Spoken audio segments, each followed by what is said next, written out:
सोलापुर नाम का एक छोटा सा गांव था। उस गांव में बिरजू नाम का एक आदमी रहता था। बिरजू बहुत गरीब था। गांव में सबसे गरीब आदमी बिरजू ही था। वह एक छोटे से घर में अपनी पत्नी और माँ के साथ रहता था।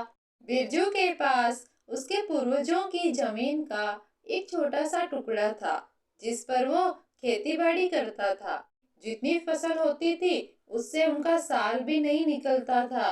फिर भी बिरजू खेत में खूब मेहनत करता और अपने परिवार का पालन पोषण करता था। इस साल बारिश अच्छी होने की वजह से बिरजू के खेत में फसल लहरा रही थी। फसल लगभग तैयार हो चुकी थी, काटने का समय भी आ गया। लेकिन तभी उसी रात काले बादलों के साथ बरसात शुरू हो गई। बरसात ने धीरे धीरे आंधी तूफान का रूप ले लिया।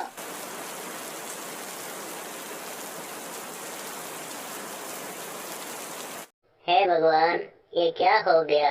इतनी तेज बरसात से तो सारी फसल बर्बाद हो जाएगी। अब हम क्या करेंगे। बेटा, इस बरसात ने तो तुम्हारी सारी मेहनत खराब कर दी, लेकिन तुम चिंता मत करो, सब ठीक हो जाएगा। फिर बिरजू की माँ और उसकी पत्नी बिरजू को थोड़ा सा साहस बंधाते हैं। पूरी रात भर बरसात तेजी से बरस रही थी। अगली सुबह के साथ बरसात भी रुक गई। सारे गांव वालों के साथ साथ बिरजू की फसल भी पूरी तरह से बर्बाद हो चुकी थी। अब बिरजू बहुत चिंता में था। माँ, अब घर कैसे चलेगा। खेती पर ही तो हमारा जीवन निर्भर था। अब तो वह भी नहीं है। बेटा, अब क्या सोचा है तुमने? अब क्या करोगे आगे? माँ, मैं सोच रहा हूँ क्यों न साहूकार के पास काम कर लूँ। जो पैसे मिलेंगे उससे घर का खर्चा तो निकल ही जाएगा। ठीक है बेटा, पर ध्यान से, वो साहूकार बहुत ही लालची है। अगले ही दिन बिरजू साहूकार के पास काम मांगने जाता है। मालिक, आप तो जानते हैं मेरी हालत। भारी बरसात से पूरा खेत तहस नहस हो गया। खाने को दाना तक नहीं है घर में। मुझे अपने पास काम पर रख लीजिए। साहूकार मन ही मन में सोचता है, इसे काम पर रख लेता हूँ। ये मेहनती भी बहुत है। कम पैसों में ज्यादा काम करवाऊंगा इससे। ठीक है, तुम मेरे खेतों में काम कर सकते हो। महीने के 2,000 रुपए मिलेंगे। बिरजू जानता था कि बाकी मजदूरों को महीने के 3,000 रुपए मिलते हैं, पर बिरजू के पास साहूकार की बात मानने के अलावा कोई दूसरा रास्ता भी नहीं था। बिरजू साहूकार के खेत में काम करने लग जाता है। वो पूरी मेहनत और ईमानदारी के साथ साहूकार के खेत में काम करता है। कुछ दिन ऐसे ही बीत गए। एक सुबह जब वह साहूकार के खेत में काम कर रहा था, तभी उसे जमीन से खुदाई करते समय एक मटका मिला।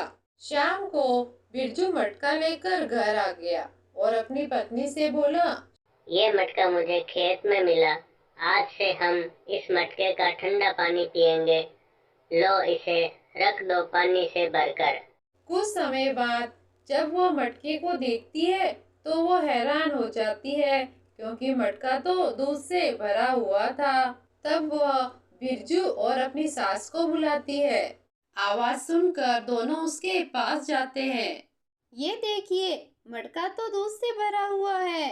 ये कैसे हुआ? इसमें तो पानी भरा था तुमने। बेटा, ये जादुई मटका है। इसमें पानी दूध में बदल जाता है। क्यों ना अब तुम दूध का व्यवसाय शुरू कर दो, इससे तुम्हें अच्छे पैसे मिलेंगे।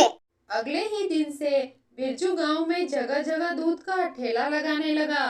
बिरजू को दूध बेचता देख सभी गांव वाले हैरान हुए। बिरजू का काम अच्छा चलने लगा। उसके ठेले के पास काफी ग्राहकों की भीड़ रहने लगी। जब यह बात साहूकार को पता चली तो वो हैरान हो गया। अरे, इस बिरजू के पास ना तो गाय है और ना ही भैंस बकरी। फिर ये इतना सारा दूध कहाँ से लाता है? इस पर नजर रखनी होगी।